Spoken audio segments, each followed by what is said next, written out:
पर मैं देखती हूँ वर्तमान में भी कि जो बच्चे अग्निहोत्र में शामिल होते हैं नियमित रूप से, तो आईक्यू में फर्क पड़ता है। और हम अगर अपने घर में सवेरे शाम अग्निहोत्र करके रोग रहित, हानिकारक कीटाणु घर में नहीं हो, रोग कीटाणु घर में नहीं हो, ऐसा वातावरण अगर हम घर में आह्लाददायक वातावरण तैयार करते हैं तो बच्चों को उससे बहुत बड़ा पोषण मिलता है। जैसे मैंने बताया शाम का मंत्र अग्नये स्वाहा, तो सीधा अग्नये स्वाहा से शुरू होता है, इसमें ओम नहीं लगाना होता है। दोनों समय यही मंत्र चलेगा। शाम का मंत्र है अग्नये स्वाहा, अग्नये इदं नमः, और दूसरा है प्रजापते स्वाहा, प्रजापते इदं नमः। पर सवेरे अग्नये नहीं है, सवेरे का मंत्र है सूर्याय स्वाहा, सूर्याय इदं नमः, प्रजापते स्वाहा, प्रजापते इदं नमः। जैसे आजकल दीदी हम देखते हैं बच्चों में भी कई किस्म के डिसऑर्डर्स आ रहे हैं, ADHD हो गया, ऑटिज्म पे बहुत बातें हो रही है कि बच्चे अग्निहोत्र करने से जो परिवार ऐसा करते हैं उन बच्चों पर भी असर पड़ेगा। बिल्कुल, ये सब पे हमारे यहाँ प्रयोग हुए हैं। जैसे महाराष्ट्र में अंबेजोगाई में ये जो मेंटली रिटार्डेड बच्चे हैं, इनके बीच में अग्निहोत्र किया गया लगातार लंबे समय तक, तो उन तक में भी जो मतलब जन्मतः ही लेके आए हो तो भी उनमें भी फर्क पड़ता है। वो थोड़े ज्यादा अपने काम करने लगते हैं, उनकी समझ में थोड़ा सा विकास होता है। सब में मतलब मैंने बोला ना, मनुष्य जीवन से संबंधित जितनी भी बातें हैं, एक भी बात ऐसी नहीं जिस पर अग्निहोत्र का परिणाम नहीं होता, एक भी। परिवार में बच्चे भी अग्निहोत्र होते हुए देखेंगे तो शायद उनके लिए सहज हो जाएगा। बिल्कुल। तो ये एक रिचुअल किस तरह से शुरू करें। 1963 में जब अग्निहोत्र शुरू हुआ तो मैं 13 साल की थी। अग्निहोत्र की शुरुआत जब हुई तो मैंने तो शुरू से मतलब पूरा ये जो कार्य है बचपन से ही मेरे सामने ही शुरू हुआ, मैंने देखा है। पर मैं देखती हूँ वर्तमान में भी कि जो बच्चे अग्निहोत्र में शामिल होते हैं नियमित रूप से, तो आईक्यू में फर्क पड़ता है, पढ़ाई में फर्क पड़ता है। आप पढ़ो पढ़ो पढ़ो कहने की जरूरत नहीं है। अब किसी का इंटरेस्ट ही नहीं, वो बात अलग है, पर वो मेहनत कर रहा है और उसको परिणाम नहीं मिल रहा, ऐसा नहीं होता। अब जिसकी नई रुचि है तो नहीं है, उसकी जहाँ रुचि होगी वहीं रुचि होगी। मैं हमेशा लोगों से कहती हूँ कि हम जो सारा भागदौड़ करते हैं वो अपने परिवार के लिए करते हैं, कमाते हैं परिवार के लिए करते हैं। हम प्रयत्न करते हैं कि बच्चों को अच्छे से अच्छी शिक्षा मिले, बचपन से अच्छे आहार के लिए चिंतित रहते हैं, अच्छा दूध कहाँ मिलेगा, अच्छा खाना कहाँ मिलेगा, बच्चों को पोषण के लिए क्या चाहिए, इस सब की चिंता करते हैं। तो ये जो हमारी सारी चिंताएं हैं और इसके लिए जो हमारा प्रयास है, इसकी पूर्णता अग्निहोत्र से होती है। क्योंकि इन सब के साथ बच्चों की उन सबसे भी बड़ी जो जरूरत है आज, वो अच्छा वातावरण है। और हम अगर अपने घर में सवेरे शाम अग्निहोत्र करके रोग रहित, हानिकारक कीटाणु घर में नहीं हो, रोग कीटाणु घर में नहीं हो, ऐसा वातावरण अगर हम घर में आह्लाददायक वातावरण तैयार करते हैं तो बच्चों को उससे बहुत बड़ा पोषण मिलता है। तो ये जो हम बाकी के प्रयास करते हैं उससे ज्यादा महत्वपूर्ण प्रयास ये होगा कि हम हमारे बच्चों को घर में एक अच्छा वातावरण दें जिसकी उनको जरूरत है, उनके विकास के लिए जरूरत है, उनके सोच सही दिशा में जाए, वो सकारात्मक रहे। आज कितनी आत्महत्या, 8वीं का बच्चा, 9वीं का बच्चा, 7वीं का बच्चा, 4थी का बच्चा, ये देख जरा सी बात सहन ही नहीं होती। सहन क्षमता 0 है।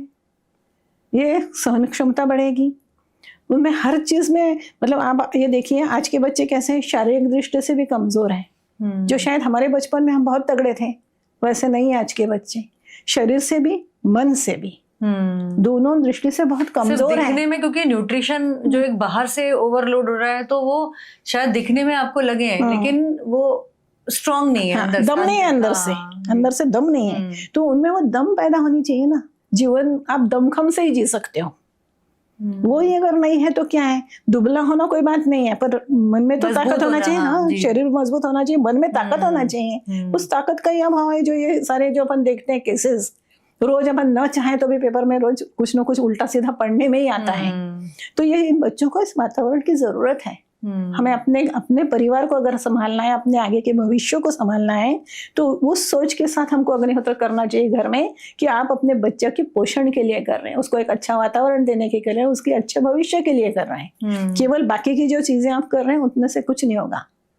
पैसों की से किया हुआ संगोपन कुछ नहीं। अच्छी शिक्षा तभी है जब वो अच्छी सोच रखें, मन से बहुत स्ट्रांग बने बच्चे ना, स्ट्रांग हो जी। तो इसके लिए बच्चों के लिए हमें अग्निहोत्र करना चाहिए, मतलब पर्यावरण के लिए करना चाहिए, हमारे भविष्य की अगली पीढ़ी को ध्यान में रख करके करना चाहिए, हमारी इन सब आवश्यकताओं की जिनकी तरफ हमारा ध्यान नहीं है और जो हमारी बहुत बड़ी जरूरतें हैं वो अग्निहोत्र पूर्ण करता है। बिल्कुल।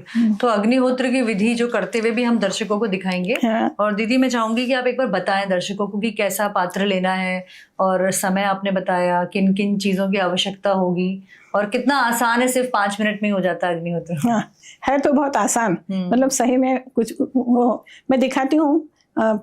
उसमें एक विशिष्ट आकार का पात्र लगता है अग्निहोत्र के लिए, तो वो पिरामिड आकार उसको हम लोग बोलते हैं। जो मिस्र में पिरामिड है ना वही आकार है, बट असल में ये सब वेदों से निकला हुआ है। जितना भी ज्ञान हमको दुनिया में दिखता है ना, ज्ञान के इसमें जो कुछ भी दिखाई देता है उसका सबका स्रोत एक ही है, वेद।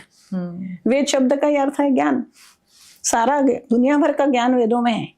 तो ये जो कुछ भी हमको दिखाई देता है ये भी सब जो नाप लिया गया है पिरामिड्स का, जिसमें अंदर रखी चीजों पर किया गया है, फोकस किया गया है। वास्तव में पिरामिड मतलब वो पात्र जिसमें ऊर्जा हो, ऐसा उसका अर्थ होता है। उसके एंगल ही मैजिकल है वही ना।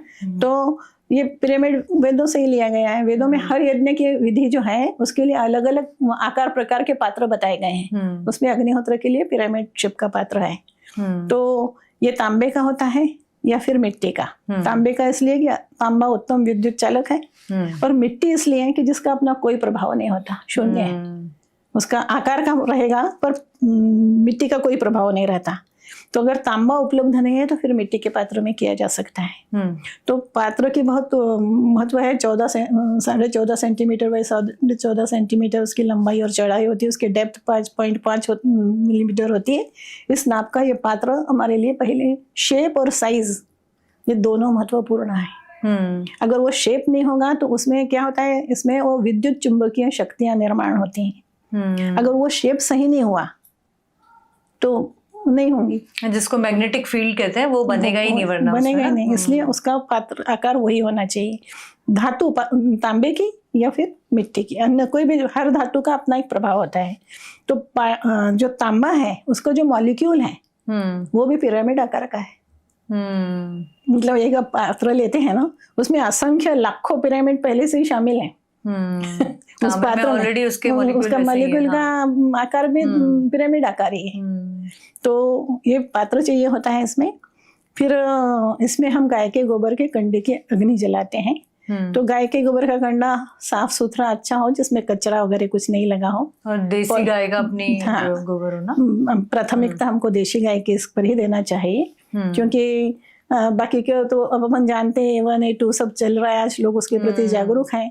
तो लेकिन अगर सही इलेक्ट्रोमैग्नेटिक फील्ड बने ताकि सही चीजें हो, तो हमें देसी गाय जैसा आपने बताया वही चाहिए। हाँ, जो देसी गाय का ही घी भी चाहिए, चर खाती हो इस तरीके की ना, देसी गाय का घी ही चाहिए जी, क्योंकि वही गाय का घी विषनाशक होता है।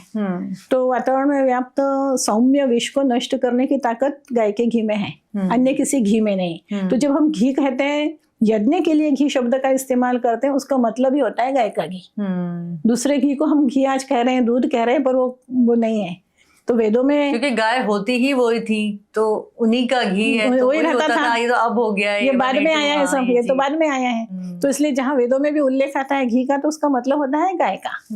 और अपन गोबर कहते हैं, गोबर, गाय का दिया गोबर। तो दूसरा गोबर कैसे हो सकता है, जब गाय नहीं है तो गोबर हो नहीं सकता ना। तो गाय का गोबर और गाय का घी ये अग्निहोत्र की प्राथमिक आवश्यकता है। तो कंडे गाय के गोबर के चाहिए। फिर आहुति में अक्षत चावल हम इस्तेमाल करते हैं, जितना कम पॉलिश चावल हो उतना अच्छा।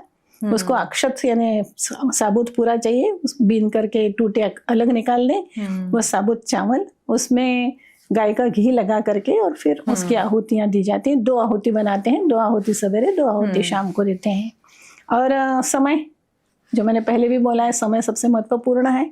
और मंत्र इसके मंत्र में कुछ जोड़ना नहीं है, कुछ घटाने नहीं। सामान्यतः आजकल ये मतलब पद्धति हो गई है ना कि कोई भी मंत्र होता है तो ओम लगा के बोलना है, पर अग्निहोत्र मंत्र में ओम नहीं है।